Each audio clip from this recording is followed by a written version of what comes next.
On ne voit qu'elle depuis des kilomètres. 105 mètres de haut, chef-d'œuvre du gothique.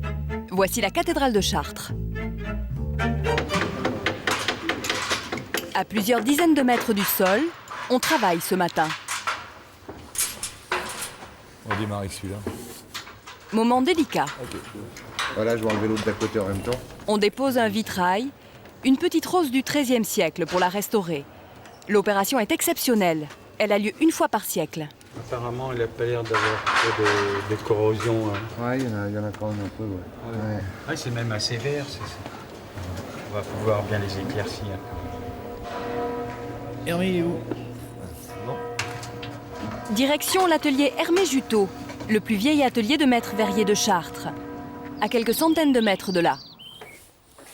Bon, on installe. Ils sont tous très encrassés comme ça? Ouais, tous. C'est ça, à gauche, là-bas. La face interne des vitraux est recouverte de suie à cause des cierges utilisés pour les offrandes dans la cathédrale. Première étape, enlever cette couche noire. Et pour cela, on les passe tout simplement à l'eau.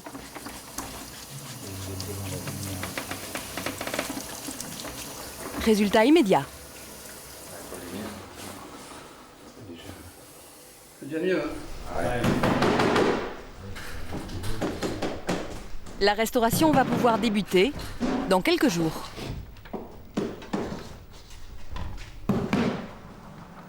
Depuis 150 ans, les maîtres verriers de cet atelier travaillent au chevet de la cathédrale toute proche. Un travail incessant.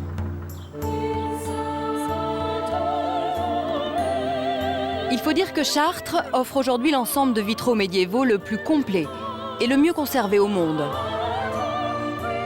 2700 mètres carrés de baies, une prouesse architecturale qui date des années 1200.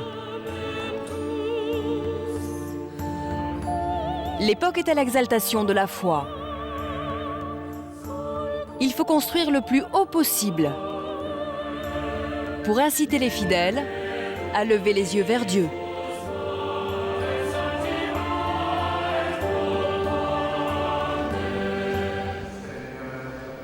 Jean-Paul de Ramble est historien, passionné par ces vitraux qui recèlent des scènes parfois inattendues. La parabole de l'enfant prodigue va donner prétexte à une grande démonstration de la prostitution à une époque où elle est relativement tolérée.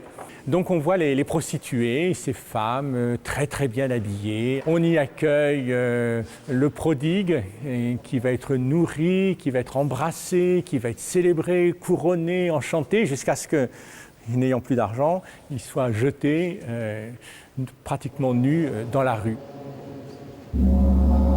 Sur ces vitraux, on trouve aussi des scènes d'une violence extrême. Agression, folie, torture. Ici, c'est un homme encordé sur une roue. Alors, il ne s'agit pas, encore une fois, de justifier ni le travail dans sa douleur, ni la prostitution, ni la violence, ni rien de tout cela, mais de montrer que tout ça est transformable. Et c'est tout le projet d'une cathédrale comme celle-ci de proposer un itinéraire de conversion pour que l'humain ne se limite pas simplement à sa formulation humaine, mais révèle sa véritable signification divine. Les exclus ont aussi leur place ici. Aveugles, mendiants, mais aussi juifs ou sarrasins. Alors, est-ce que ça veut dire que c'est une société qui était tolérante? C'est une société relativement tolérante avec évidemment tous ces conflits intérieurs. On est quand même dans les croisades, l'Inquisition est quand même déjà naissante, la croisade contre les albigeois. Il y a évidemment énormément de conflits qui traversent cette société. Mais en même temps, le projet cathédrale, c'est d'exprimer un objectif de réconciliation. Le message est toujours lisible à Chartres, même si les vitraux, parfois érodés, noircis ou percés, supportent difficilement le poids des âges. Et quel âge? 800 ans. À plusieurs dizaines de mètres du sol, voici Laurence Cusange. Laurence est à sa façon un médecin spécialiste des vitraux. Elle diagnostique les maladies de ses patients si âgés. Vous avez un verre là qui est du 19e siècle, donc on voit que la surface est assez lisse. Et toutes les pièces qui sont autour sont anciennes et altérées. Là, on a entre autres des altérations de type uniforme et par exemple sur une autre pièce comme ça, des altérations de type par cratère ou par piqûre, comme on dit dans la profession. Alors qu'est-ce qui est la cause de cette opacification? Moi, je dirais qu'en premier, c'est un problème simplement physique, c'est-à-dire que le verre, avec les années, il se solubilise dans l'eau. Donc le problème, c'est l'eau et la constitution du verre. Et ça, l'homme ne peut rien faire contre. Mais l'homme, en polluant l'atmosphère, aggrave le phénomène. Laurence a comparé ses photos à celles prises il y a un siècle. La corrosion s'est accélérée. Alors sans céder au catastrophisme, il faut agir. On a déjà sur Chartres des verres qui sont transpercés de part en part par l'altération. Donc on peut imaginer avec un scénario catastrophe une disparition. Si on veut les conserver, il faut faire quelque chose maintenant. Cette baie justement nécessite des soins. Le carré noir ici, c'est un cache. Laurence a transporté le vitrail dans son atelier pour une étude plus poussée. C'est la Vierge de l'arbre de Jessé. Voilà, il est calé. Ce matin, Laurence commence le diagnostic d'un petit morceau de cette fenêtre. Et là, qu'est-ce que vous faites? Là, j'enlève des produits de corrosion. Je teste leur résistance. Une analyse chimique va permettre d'en savoir plus. La science vient au secours des cathédrales. Alors là, je vais prélever un échantillon des produits de corrosion pour les faire analyser et mieux connaître l'origine des problèmes et quels produits utiliser pour pouvoir les enlever ensuite. Dans quelques semaines, Laurence pourra établir l'ordonnance pour le nettoyage de ce vitrail. Mais l'idéal serait de prévenir plutôt que de guérir. L'aide la plus précieuse qu'on peut leur apporter, c'est de les protéger de l'environnement extérieur. Parce qu'on ne sait pas encore comment nettoyer et stabiliser franchement un vitrail s'il reste exposé aux pluies et aux intempéries. La protection, c'est son voisin qui l'a imaginé, Hervé de Bitus. Salut. Salut. Il a inventé une deuxième peau pour les Ça vitraux. avance Explication. Prendre un verre blanc classique, peindre grossièrement les plombs correspondant au vitrail d'origine. Dans un four, sur un lit de plâtre, prendre délicatement une empreinte du vitrail ancien.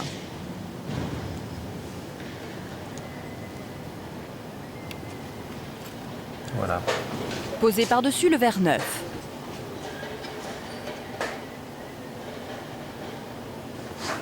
Fermer le four, faire chauffer. 760 degrés pendant 24 heures. Voilà, là c'est cuit. Et voilà le travail. Le verre se déforme et il a épousé l'empreinte qu'on avait fait. On a le relief des plombs, le relief des verres anciens. Et donc en final, ça va être posé comme ça, à quelques centimètres l'un de l'autre. La règle d'or en restauration, c'est d'être le moins visible possible. Mission accomplie. De l'extérieur, on est comme ça. Ça donne au niveau monumental, ça donne vraiment l'aspect du vitrail. Et de l'intérieur, on ne voit pas qu'il y a une barrière de protection. On est suffisamment clair pour ne pas être lisible. Pendant ce temps-là, à l'atelier Hermé Juteau, la restauration de la Petite Rose avance. Certains panneaux ont été éclaircis, d'autres doivent être purgés des plombs qui gênent la lecture. Sur ce panneau, bon, à mon avis, il y a la tête. Elle s'est cassée, ou elle a été cassée, et il n'y avait qu'un moyen pour faire tenir 2 morceaux de verre, remettre un autre plomb entre les deux. Donc, mais ce n'était pas du tout le départ, bien sûr. Pour retrouver l'esprit des maîtres verriers qui ont créé les vitraux, aujourd'hui, on remplace les plombs de casse par de la colle, tout simplement. La casse devient alors invisible, comme ici. Ici, on avait un plomb, une casse, et on retrouve la lisibilité du dessin. Les morceaux recollés sont ensuite réintégrés dans le vitrail, avec du plomb cette fois, comme au XIIe siècle. Après quelques mois de travail, voilà le résultat.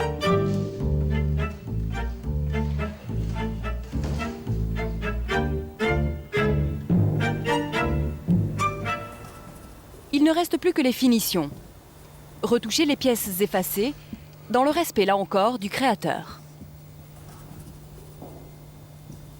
On a une pièce dont on voit encore très bien le dessin, donc on peut reprendre et remettre où la grisaille s'est écaillée. On retouche que ce dont on a une trace. Ici, on n'a plus trace du dessin. On pourrait se dire, bon, on peut l'inventer, mais on ne doit pas. Dès l'instant où on n'a plus de trace du tout de dessin, on le laisse tel qu'il est. Dans quelques jours, les retouches seront terminées. On reposera la rose. Ces restaurations coûtent cher, très cher.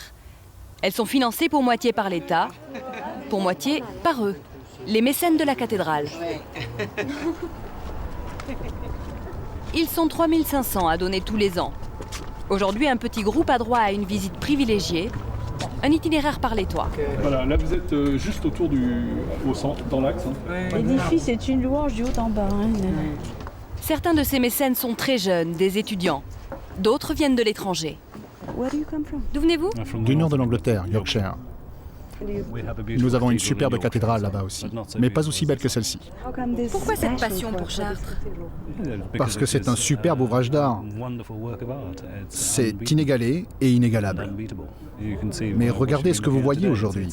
Elle n'est pas éternelle. Même les pyramides finissent par tomber en ruine. Chartres est vulnérable au vent, à la pluie, à la pollution. C'est évidemment très bien construit, mais a besoin d'être entretenu.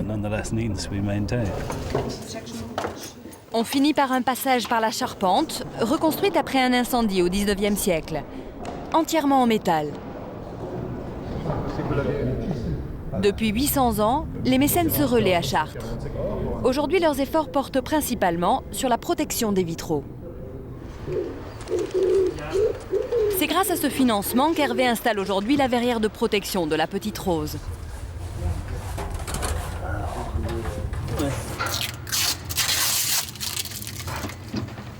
Pour l'instant, c'est ce qu'on a trouvé de mieux. Un jour, on trouvera peut-être des technologies par rayonnement, mais pour l'instant...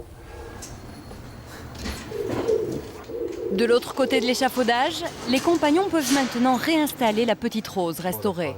Je m'essuie ici. Premier.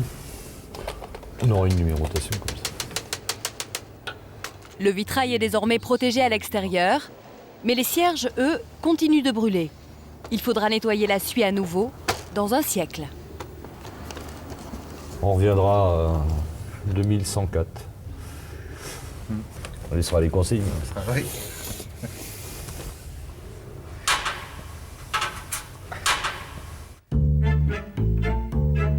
À quelques centaines de kilomètres de là, une autre vieille dame requiert toute l'attention des restaurateurs.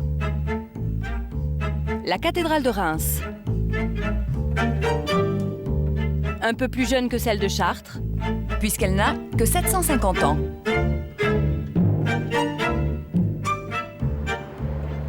La priorité ici, c'est la pierre. Avec 2400 figures, Reims est l'un des plus riches ensembles de statuaires médiévales au monde.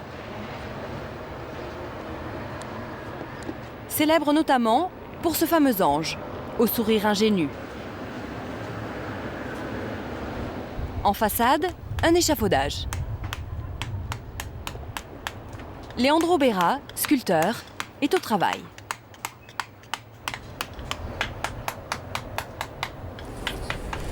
Je continue cette série de feuillages de l'ogive en essayant évidemment de respecter les modèles qu'il y avait. Ici, les blocs menaçaient de tomber. Ils ont été changés. Leandro doit les resculpter dans le style exact du XIIIe siècle, ce qui n'a pas toujours été le cas. Toute cette série-là, c'est des sculptures 18e. Et vous voyez la différence, c'est flagrant, la différence des styles. Il y a une chose en pâté, des drapés pas très fins ni bien construits, tandis que quand on regarde les choses 13e, c'est d'une finesse, d'une sensibilité, d'une beauté vraiment extraordinaire. Plus que laisser notre marque, parce qu'on veut que notre travail s'effonde le plus possible dans la cathédrale sans laisser de marque, que ça soit au plus près des originaux. Voilà. Leandro répond régulièrement depuis 20 ans à ces appels d'offres. Il connaît chaque recoin de la cathédrale. Aujourd'hui, rendez-vous de chantier avec le conservateur pour faire le bilan des prochains travaux. Donc voilà, par exemple, c'est ce masque. C'est ce masque qui fera partie de toute la statuaire à restaurer. Et il y a du travail. Un quart des statues est en mauvais état, dont 10% menacées de disparition à brève échéance. Car l'épiderme de la vieille dame se délite, un processus naturel. Voilà, il suffit de peu de choses, d'un élément d'architecture, un petit décor, et voilà. C'est le problème ici. Quelques pas sur les toits et une autre mauvaise surprise. Vous voyez quand même la dimension de ce morceau de pierre qui est tombé il y a quelques semaines. Et ça, c'est la dégradation normale, je dirais, de l'édifice. Une pierre qui est plus ou moins fragilisée, une fissure qui s'installe, de l'humidité, du gel. Voilà. À la limite, le simple poids d'un pigeon fait que le crochet chute. Ce crochet était peut-être en très bon état et encore en place il y a 10 ou 15 ans, et une fissure s'est créée et le crochet est tombé très rapidement. À partir du moment où la dégradation a commencé à entamer la sculpture, ensuite ça va réellement à une vitesse faramineuse. C'est la raison pour laquelle il faut essayer d'intervenir le plus tôt possible en restauration. Des fissures, il y en a beaucoup sur la cathédrale, en partie due à la barbarie des hommes.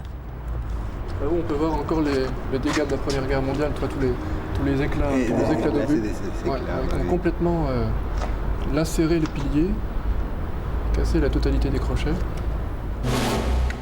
La Première Guerre mondiale a en effet martyrisé la cathédrale. Le front se trouvait à quelques centaines de mètres seulement. Un incendie, 300 impacts d'obus, la laisse quasi en ruine, mais toujours debout à la fin du conflit. Il faudra 25 années de travaux pour la restaurer et lui rendre sa splendeur d'antan.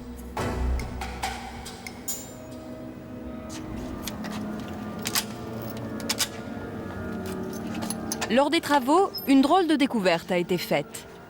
Cet archéologue a suivi le chantier. Retour sur les lieux. Allons-y.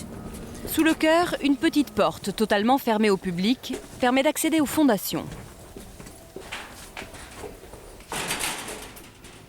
Il y a 10 ans, des fouilles ont permis de mettre ceci à nu.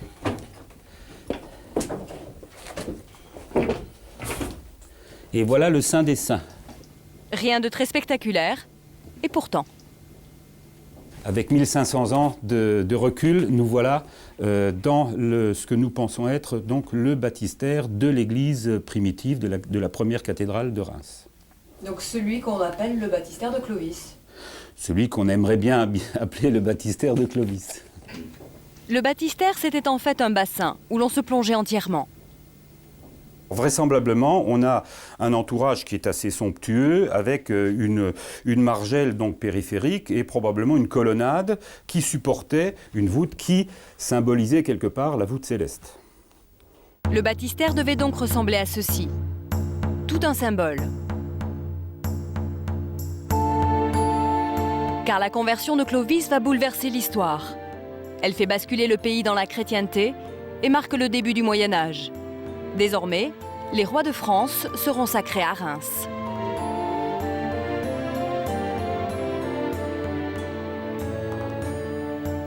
Nous retrouvons Leandro dans son atelier. Une mission exceptionnelle lui a été confiée. Restaurer le visage d'une sculpture de la cathédrale, détruite lors de la Première Guerre mondiale. Le Beau Dieu était une œuvre importante de Reims. Il y a beaucoup de photos, autant de raisons qui ont lancé sa restauration. C'est un moulage de ce qui reste. Là, j'ai un départ de l'œil, un départ de son front. Et malgré tout, j'ai énormément d'informations. J'espère faire son frère Chaumont ou quelque chose comme ça. À partir de ces informations, Leandro a fait un moulage en plâtre, une sorte de brouillon. Voici le Beau-Dieu, nouvelle version. Le but, c'est quand je regarde les photos, l'émotion que ça me provoque, essayer de l'approcher quand je regarde ce que j'ai fait. Leandro va ensuite sculpter ce visage sur un bloc de pierre et le coller sur les restes du buste à la cathédrale. Mais pas avec n'importe quelle pierre, ni n'importe quelle colle. Le choix de ces matériaux appartient au laboratoire de recherche des monuments historiques, dont fait partie Lise Leroux. Elle est géologue. Direction le sommet de la cathédrale, plusieurs centaines de marches. Très très dur. Alors je pose moi.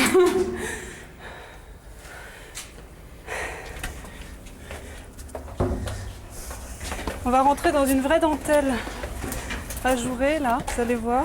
Hop. Et déconseillé aux gens qui ont un peu le vertige d'ailleurs. On est à combien de mètres là? On doit être à peu près à 65 mètres, peut-être un peu moins, 60. Et là, il y a encore une échelle pour atteindre un mini-laboratoire, en plein air. Différents types de pierres ou de mortiers sont entreposés ici depuis presque 10 ans, en conditions réelles. Pluie, pollution, poussière, vent. Lise étudie leur vieillissement. Pour la cathédrale de Reims, c'est ce type de pierre qui est utilisé. Et quand on compare à la façon dont a vieilli ce bloc de pierre, on peut se dire qu'un mortier comme celui-ci, qui est resté très blanc, va avoir, d'un point de vue esthétique, un aspect qui ne sera pas forcément idéal. Pour coller la tête du Beau-Dieu, il faudra donc plutôt utiliser un mortier comme celui-ci. Lise teste aussi des traitements expérimentaux pour protéger la pierre. Au bout de 9 ans, certains produits n'ont pas su résister et sont en train de partir. Les produits qui ont été appliqués ici n'ont pas su préserver les arêtes de l'échantillon, donc on a quelque chose qui s'est émoussé énormément. Et vous espérez trouver le médicament miracle, le vaccin ? On espère toujours trouver le vaccin miracle, bien sûr.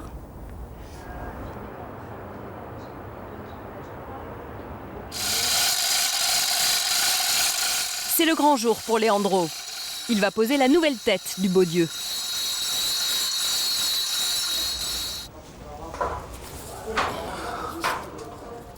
Va-t-elle coïncider ? Moment d'émotion pour le sculpteur.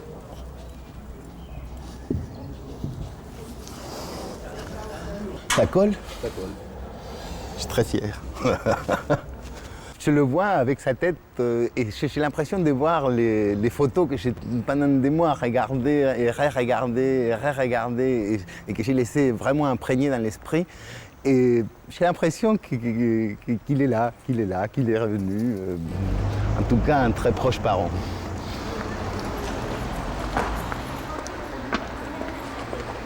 Après un coup de patine, on enlève l'échafaudage. 90 ans après sa disparition, le public redécouvre le Beau-Dieu, à Reims.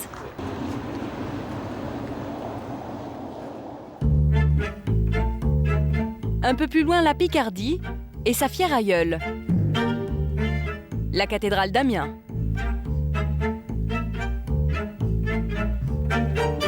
Ici aussi, les toutes dernières technologies viennent servir le monument. Sous le portique de la Vierge dorée, on s'apprête à terminer un grand nettoyage par microsablage. On projette une poudre fine comme du talc pour nettoyer.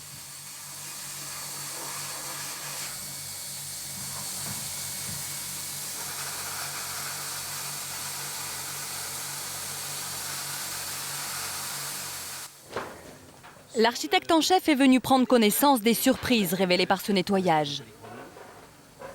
Des traces de couleurs, comme ici. Et celles qui sont les plus intéressantes, qui nous donnent un maximum d'informations, c'est ici, bien sûr, c'est l'auréole. À l'origine, les branches étaient vert pâle et jaune, puis rouge et vert vif. Et puis le rouge, après encore un rouge et un vert plus sombre, vous voyez déjà, c'est une 3e campagne. Et puis par la suite, un rouge et un bleu outre-mer, 4e campagne. 5e campagne, badigeon, ocre sur l'ensemble. Alors changer de couleur un peu selon la mode, quoi. Oui, on peut peut-être. dire, selon des critères qui évoluaient effectivement de représentation. Là, on a 5 couches, mais c'est vrai qu'il peut arriver, pas ici, hein, mais sur d'autres portails, des fois d'arriver à des nombres de couches très importants. 10, 15, plus de 20 parfois. Et pour déterminer le nombre de couches, des paillettes sont prélevées et étudiées au microscope à balayage électronique. Cela donne ceci. Un strate de fine épaisseur de couleur rouge que l'on devine. Un rouge, ça devait être un rouge cinabre. Et puis une couche externe, un rouge bordeaux. Grâce à ce nettoyage, une révélation. Les cathédrales étaient donc peintes. Les cathédrales étaient blanches parce que les pierres étaient neuves, bien sûr. Mais il fallait, à des endroits particuliers, notamment au passage des fidèles qui rentraient dans l'église, des points particuliers qui attiraient l'œil et qui, comme dans les livres d'images et les miniatures qu'ils pouvaient voir par ailleurs, être attirés par telle ou telle séquence, telle ou telle bande dessinée, en quelque sorte, et peinte. Voilà ce que l'on peut désormais imaginer. Des statues aux couleurs chatoyantes pour orner les porches des cathédrales.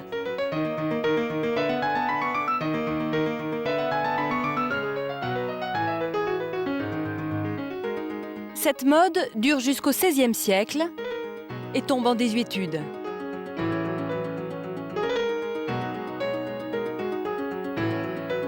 Le XVIIIe siècle va plus loin.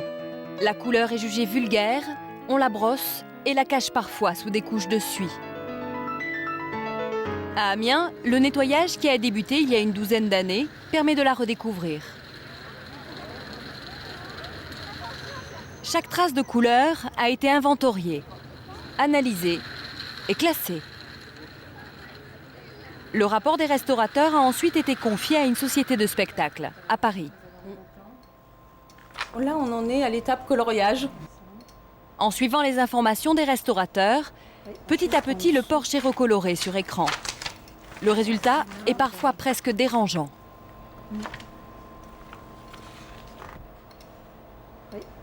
C'est vrai que la première chose, c'est le rejet parce que c'est la résistance au changement qu'on n'a pas envie d'imaginer que ces choses-là, si impressionnantes, si blanches, si pures, tellement immaculées après qu'elles aient été nettoyées, imaginer qu'elles aient pu être comme ça, très colorées, très joyeuses, très...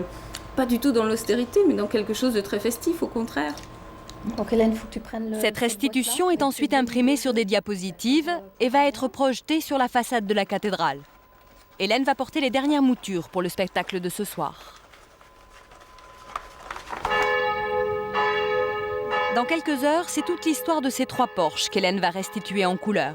Là, on a 3 portails. Un portail qui est consacré ici à la Mère Dieu. Donc, au centre, le Père, bien évidemment.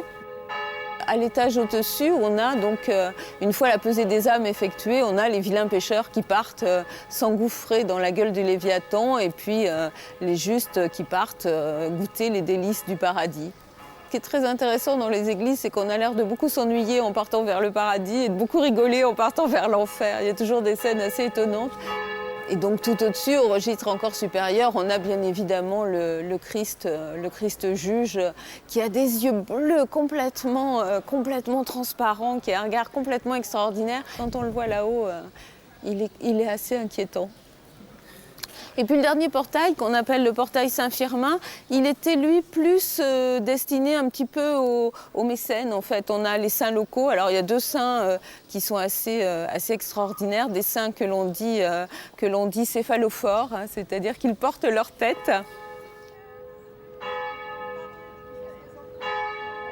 La nuit est tombée sur Amiens. C'est l'heure de caler dans les projecteurs les nouvelles diapositives. Un travail extrêmement précis. Repars un peu sur... Essaie de redescendre peut-être. Le redescendre un peu. Un tout petit peu. Et corriger juste un tout petit peu l'assiette. Voilà. Voilà. On va redescendre un peu le Gabriel.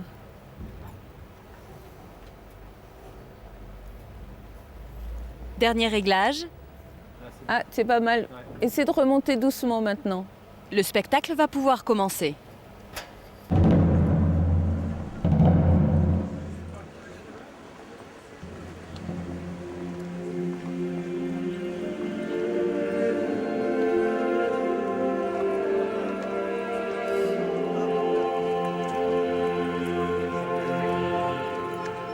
À Amiens, 1,5 million de visiteurs a déjà redécouvert une cathédrale en couleur.